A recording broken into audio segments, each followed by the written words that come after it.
Hi, my name is Becky. Welcome to my channel where I do crafts, wet felting, and NUNO felting. If you haven't seen last week's video, it was about tools that you can use in wet felting and in NUNO felting. This week's video will be about the embellishments that you can add to your wet felted or NUNO felted pieces. Without further ado, let's get to it. So you have protein fibers, synthetic fibers, and cellulose fibers to use for your embellishments. And this is called milk fiber. It's a protein fiber that you can use. And this, along with everything that I'm showing you, has to be adhered with wool underneath it or on top of it, or however you want to lay out however you're laying out your piece. So this has kind of a little bit of a sheen to it. Kind of has a little bit of a sheen to it. Not much. And then the next protein fiber that you can use is silk. And this is mulberry silk, but you can use different types of silk, any type of silk that you want. And this definitely has a sheen to it. See, can you see the sheen to that? So that is silk. And then the next one that you can use that is a protein fiber as well would be like a soy fiber, and I unfortunately don't have that, but you can order that online. I use mohair and more a lot of the time, and I also use paradise fibers a lot of the time. So that is protein. And protein, you would use the same dyes. If you're dyeing your own wool, you would use the same acid dyes with this as you would with your wool. Okay, so the next that you can use is these are cellulose fibers, and there's a bunch of them. But a few of them are bamboo, hemp, flax, banana, rose. So I'll just go through the ones that I have, and I think the only one that I don't have might be hemp. Yeah, I think it's hemp. So I have banana, and this is like a combed banana. This is like a combed top. I actually like the raw banana because it's for felting. It gives me more texture. And I really like that. Now this has a sheen to it as well, but this is way more coarse. The top is way more coarse. I find that the banana top that is not combed, that is in the raw form of the fiber, is more soft. So that's that. So next we have rose fiber.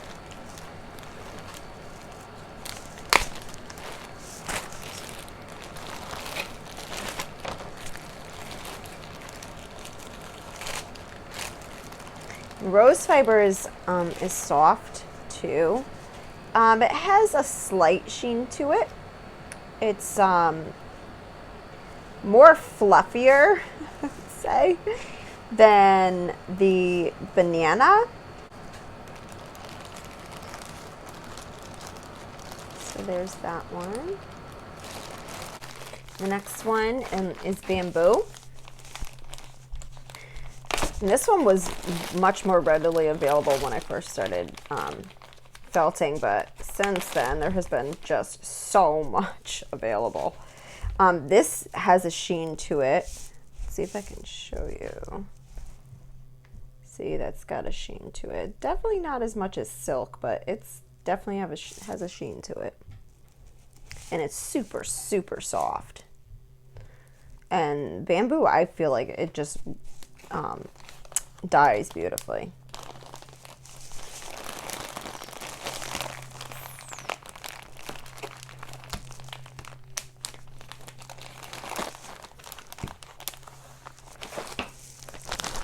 So the next fiber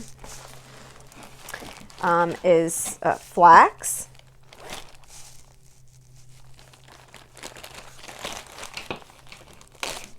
And this is definitely coarse, like super duper coarse. But it gives great texture if you're doing something that's not close to the skin. This is just really cool. And it dyes really cool too. I like it. I think it dyes great. And I think you can get this. It doesn't have to be brown, this one. This is the natural, I think, the natural color of it. But you can get it bleached too. So when you're dyeing it, the colors are more true to the colors that are seen. So the next is synthetic, and synthetic is anything that is not natural. So this is all handmade, and this is Firestar, and I love working with Firestar. You can see that shine on that. I like this so much more than Angelina, which I'll show you in a second, but I like this because it's super soft and you get that sparkle with it. I just really like working with it.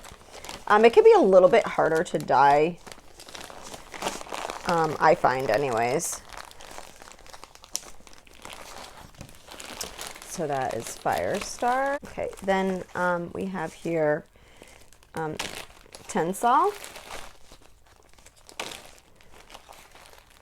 And this has a beautiful sheen to it. Let's see if you can see that. I mean, it just really, really shines. There, I think you can see a little bit better. But it's, I love working with this as well. I mean, it's just so stunning in next to skin garments because it's soft. You need a little bit, goes a long way. Okay, and then we have just nylon here. Nylon is a matte.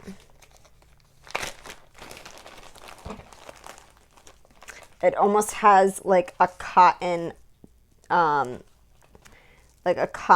texture to it, which I find hard to work with just because I don't like the feel of it. If you don't like touching cotton balls, you won't like touching the nylon. And I don't like touching cotton balls, so. Okay. Now, anything that is faux. So like faux Angora, faux mohair. Geez, they probably have, I don't even know. They probably have faux everything now. This is faux Angora, is this one? No, this one's faux cashmere. So faux cashmere. I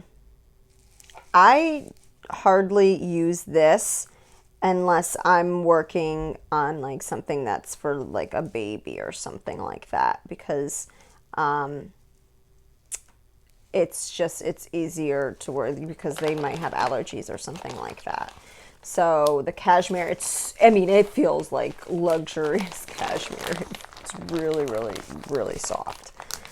Then we have faux Angora, which again, I don't normally use unless it's for like a baby or somebody with like allergies or something like that, or like a mild allergy. And when I say allergies, I mean mild allergies, because you still need to use like a mohair or something like that for it to adhere. So, and then last but not least, we have the Angelina. And Angelina is very, very sparkly. Let's see if you can see here. Yeah, see that? Very sparkly. It almost feels like, you know, like when you, people don't do it anymore, unfortunately, but you had like the tinsel on the tree. That's what it feels like. So that's Angelina. And certain types of Angelina you can actually like heat press with like an iron if you wanted to use it in that way and not just in felting it into your piece. Okay, so that's it for this week's video. Thank you for joining me. On next week's video, I would like to go over my workstation, how I set up my tools and the tools that I use in a wet felted scarf. And if I have enough time in that video, then I'll actually wet felt a scarf. If not, maybe that'll be the video that I'll do the following week. If no one's told you this week, you are loved, you are beautiful, and you are worthy. Take care. Bye-bye.